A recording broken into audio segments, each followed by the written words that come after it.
नमस्कार, मैं हूं सत्यपाल और आप देख रहे हैं CWB हिंदी न्यूज।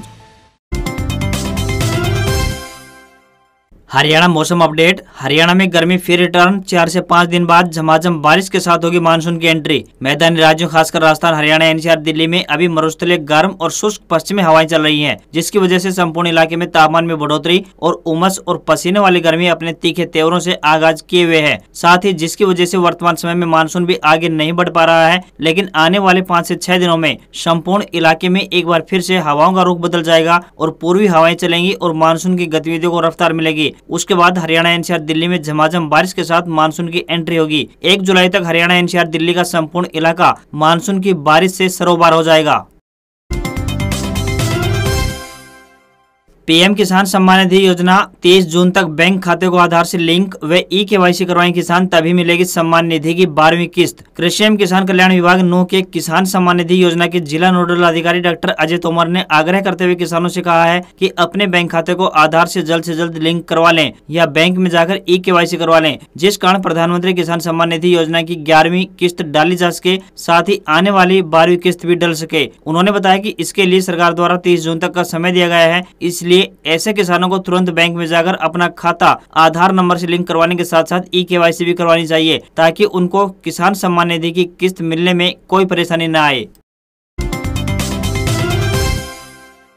पंचायत चुनाव को लेकर मतदाता सूचियों के अंतिम प्रकाशन का शेड्यूल जारी। कुरुक्षेत्र के उपायुक्त एवं जिला निर्वाचन अधिकारी मुकुल कुमार ने बताया कि हरियाणा पंचायत राज के चुनाव को लेकर मतदाता सूचियों के अंतिम प्रकाशन के लिए शेड्यूल जारी कर दिया गया है। इस शेड्यूल के अनुसार दावे व आपत्तियां आमंत्रित की जाएंगी और उनका निपटान भी किया जाएगा। उपायुक्त मुकुल कुमार ने वीरवार देर सायं जारी आदेशों में कहा कि हरियाणा राज्य चुनाव आयोग के आदेशानुसार इस मतदाता सूची के लिए दावे और आपत्तियां आमंत्रित करने की अंतिम तिथि 29 जून 2022 को सायं 4 बजे तक होगी। 6 जुलाई 2022 तक दावे और आपत्तियों का निपटान कार्य संबंधित रिवाइजिंग अधिकारी द्वारा किया जाएगा। इसके उपरांत 12 जुलाई 2022 तक उपायुक्त के समक्ष रिवाइजिंग अधिकारी के आदेशों के विपरीत दावे आपत्तियां दाखिल करने की अंतिम तिथि होगी। वहीं 15 जुलाई 2022 तक उपायुक्त द्वारा दावे आपत्तियों का निपटान किया जाएगा और 22 जुलाई 2022 को मतदाता सूचियों का अंतिम प्रकाशन किया जाएगा। उन्होंने कहा कि अगर किसी व्यक्ति को उपरोक्त मतदाता सूची में कोई दावा या आपत्ति है तो वह किसी भी कार्य दिवस में अपना दावा या आपत्ति दर्ज करवा सकता है तथा अवधि पूर्ण होने के उपरांत किए जाने वाले दावे या आपत्तियों पर कोई विचार नहीं किया जाएगा। अग्निपथ योजना के विरोध में हरियाणा में संयुक्त किसान मोर्चा का प्रदर्शन। संयुक्त किसान मोर्चा ने सेना में भर्ती की नई अग्निपथ योजना के खिलाफ शुक्रवार को जिला, तहसील व ब्लॉक स्तर पर प्रदर्शन करते हुए अधिकारियों को राष्ट्रपति के नाम ज्ञापन सौंपे गए। हिसार में अग्निपथ योजना के खिलाफ युवाओं के समर्थन में शुक्रवार को लघु सचिवालय के सामने प्रदर्शन किया गया। इस दौरान मोर्चा ने पुरानी भर्ती प्रक्रिया लागू करवाने, अग्निपथ योजना रद्द करवाने और सभी भर्तियों में 3 साल की उम्र में छूट दिलवाने, सभी युवाओं पर दर्ज केस रद्द करवाने और गिरफ्तार युवाओं को तुरंत छुड़वाने आदि मांगों को लेकर मांग पत्र प्रशासनिक अधिकारियों को ज्ञापन सौंपा। प्रदर्शन में सेना भर्ती की तैयारियों में जुटे युवा भी शामिल हुए। इससे पूर्व संयुक्त किसान मोर्चा ने युवाओं से अपील की कि कोई भी युवा कानून हाथ में न लें, साथ ही कोई भी युवा सरकारी संपत्ति को नुकसान न पहुंचाए। स्कूल में दाखिला, जन्म प्रमाण पत्र सरकारी वेबसाइट पर होना जरूरी, हस्तलिखित मान्य नहीं होगा। अब स्कूल में दाखिला लेने के लिए विद्यार्थी के पास जन्म प्रमाण पत्र होना अनिवार्य है। शिक्षा विभाग ने कुछ जन्म संबंधी प्रमाण पत्र भी निर्धारित किए हैं। जन्म प्रमाण पत्र तथा इससे संभावित दस्तावेजों के बिना अब स्कूलों में बच्चों का दाखिला नहीं होगा। शिक्षा विभाग की ओर से जिला शिक्षा अधिकारी व मौलिक शिक्षा अधिकारी के माध्यम से सभी स्कूलों के मुखियाओं को इस निर्देश के बारे में अवगत करा दिया गया है। साथ ही विभाग की ओर से जारी पत्र के अनुसार दाखिले के दौरान ऑनलाइन जन्म प्रमाण पत्र की अनिवार्य किया जाएगा। बच्चे की जन्म संबंधी जानकारी प्रदेश सरकार की वेबसाइट पर दर्ज होनी चाहिए। हस्तलिखित यानी हाथ से लिखा हुआ जन्म प्रमाण पत्र मान्य नहीं होगा। दाखिला के समय जन्म प्रमाण पत्र अनिवार्य कर दिया गया है। स्कूलों के मुखियाओं को निर्देश दिए गए हैं कि जिन बच्चों के दाखिले हो गए हैं उनके जन्म प्रमाण पत्र दोबारा से जांच किए जाएं। वहीं CBSE ने भी परीक्षाओं में रजिस्ट्रेशन करवाते समय विद्यार्थियों के जन्म प्रमाण पत्र को अनिवार्य कर दिया है।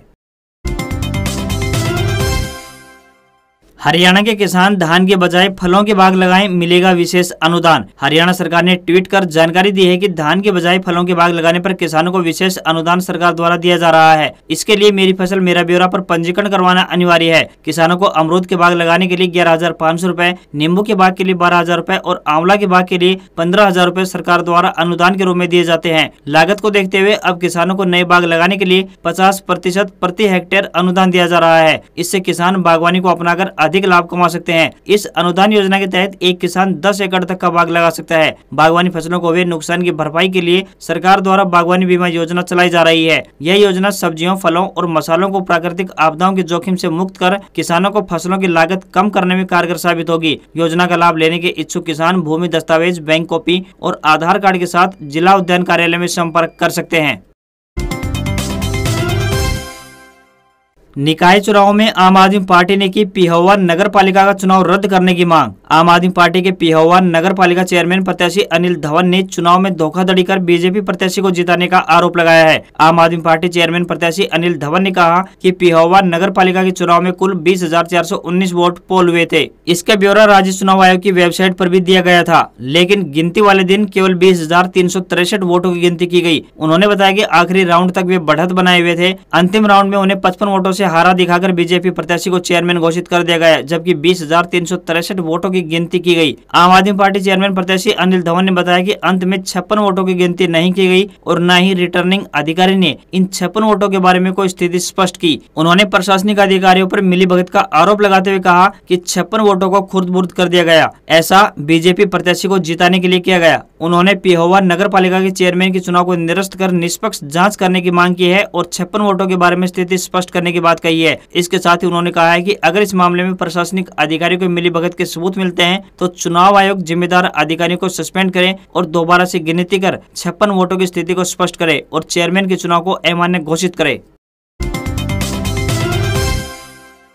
हरियाणा में खाप पंचायतों ने किया ऐलान, अब अग्निपथ स्कीम के लिए आवेदन करने वालों का होगा बहिष्कार। हरियाणा में सेना में भर्ती के लिए लाई गई अग्निपथ योजना का विरोध किसान आंदोलन की राह पर बढ़ता दिख रहा है। हरियाणा के कुछ खाप पंचायतों के नेताओं ने अपील की है कि अग्निपथ योजना के तहत भर्ती के लिए आवेदन करने वालों का सामाजिक बहिष्कार किया जाए। इतना ही नहीं, खाप नेताओं ने बीजेपी और जननायक जनता पार्टी के नेताओं के विरोध का भी आह्वान किया है। इसके अलावा योजना का समर्थन करने वाले कॉर्पोरेट घरानों का विरोध करने की भी अपील की गई है। बता दें कि आनंद महिंद्रा समेत कई कारोबारियों ने इस योजना का समर्थन किया है और अग्निवीर के रूप में सेवानिवृत्त होने वाले युवाओं को नौकरी देने का आश्वासन भी दिया है। इस बैठक में हरियाणा, पंजाब, राजस्थान, हिमाचल प्रदेश जैसे राज्यों के नेताओं ने भाग लिया। इसके अलावा कुछ छात्र संगठनों ने भी इसमें भाग लिया। पीएम किसान योजना अपडेट, इन किसानों को वापस जमा करानी होगी पीएम किसान की 11वीं किस्त। जैसा कि आप जानते हैं कि किसानों के खाते में 11वीं किस्त आ चुकी है। इसी बीच सरकार ने एक और फरमान जारी कर दिया है कि कुछ किसानों को यह किस्त वापस लौटानी होगी। सरकार की जानकारी में कई ऐसे मामले सामने आए हैं जिन्होंने गलत तरीके से इस योजना का फायदा उठाया है। अब ऐसे लोगों से सरकार रिकवरी करने के मूड में है। पहले भी गलत तरीके से योजना का फायदा उठाने वाले लोगों को नोटिस भेजे जा चुके हैं। आपको किस्त के पैसे वापस करने होंगे या नहीं, यह आप ऑनलाइन चेक कर सकते हैं। नियमानुसार ऐसे किसी भी शख्स को पीएम किसान के तहत फायदा नहीं मिलेगा जो आरटीआई फाइल करता हो या फिर सरकारी कर्मचारी हो। इसके अलावा यदि पति और पत्नी दोनों के नाम पर जमीन है तो परिवार का कोई एक ही व्यक्ति 6,000 रुपए सालाना का लाभ ले सकता है। सरकार की तरफ से पीएम किसान योजना के तहत ई-केवाईसी कराने की अंतिम तिथि को बढ़ाकर अब 31 जुलाई 2022 कर दिया गया है। सभी लाभार्थियों की तरफ से ई-केवाईसी नहीं कराए जाने पर अंतिम तिथि एक बार फिर से बढ़ाई गई है।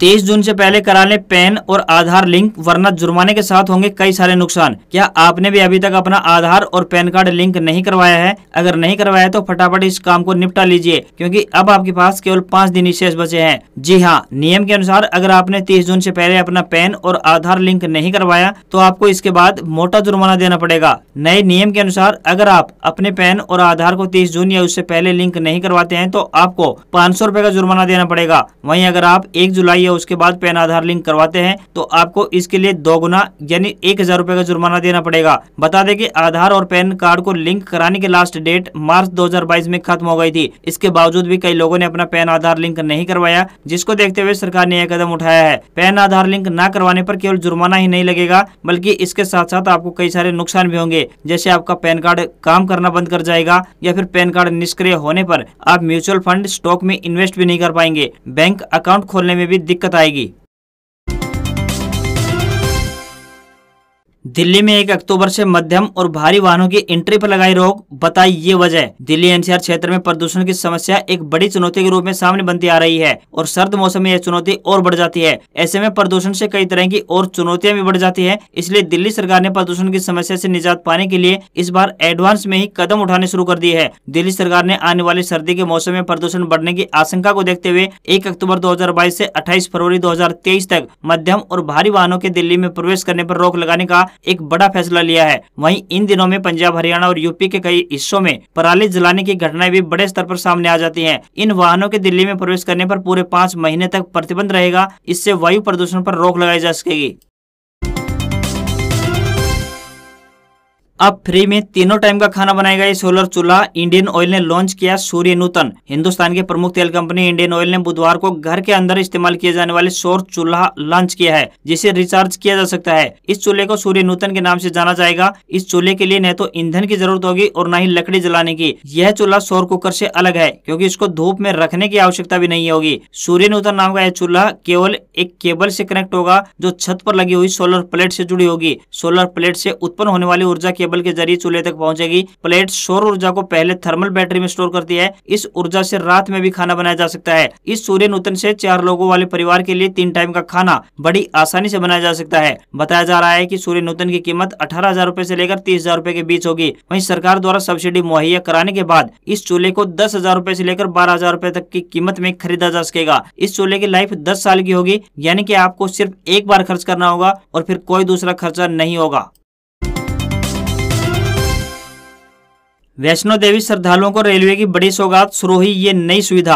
रेलवे की ओर से वैष्णो देवी जाने वाले श्रद्धालुओं को बड़ी सौगात दी गई है। भक्तों की सुविधाओं को ध्यान में रखते हुए रेलवे की ओर से 2 ट्रेनों की बहाली कर दी गई है, जिससे भक्तों का वैष्णो देवी जाना आसान हो जाएगा। वहीं दूसरी ओर श्रद्धालु अब आसानी से कटरा जा सकेंगे। अब भारतीय रेलवे ने चेन्नई और दिल्ली से कटरा के लिए स्पेशल ट्रेनें चलाने का एक बड़ा फैसला लिया है। इसके अलावा रेलवे ने चेन्नई से चलने वाली ट्रेन श्री माता वैष्णो देवी कटरा चेन्नई एक्सप्रेस और दिल्ली के हजरत निजामुद्दीन स्टेशन से चलने वाली हजरत निजामुद्दीन एर्नाकुलम सुपरफास्ट को फिर से आरंभ कर दिया है। इन दोनों ट्रेनों की बहाली से केरल, कर्नाटक, गोवा, महाराष्ट्र, गुजरात, राजस्थान, जम्मू, हरियाणा, पंजाब, दिल्ली, उत्तर प्रदेश, राजस्थान, मध्य प्रदेश, तेलंगाना और आंध्र प्रदेश आदि राज्यों से आने वाले भक्तों को फायदा होगा। बता दें कि गाड़ी संख्या 22,655 और 22,656 एर्नाकुलम हजरत निजामुद्दीन एर्नाकुलम साप्ताहिक सुपरफास्ट एक्सप्रेस और 16,031 व 16,032 चेन्नई सेंट्रल श्री माता वैष्णो देवी कटरा चेन्नई सेंट्रल की सुविधा बहाल कर दी गई है। गाड़ी संख्या 16,031 हफ्ते में 3 दिन चलेगी। यह 3 जुलाई 2022 से शुरू हो जाएगी, जबकि डाउन में गाड़ी संख्या 16,032 5 जुलाई 2022 से आरंभ होगी।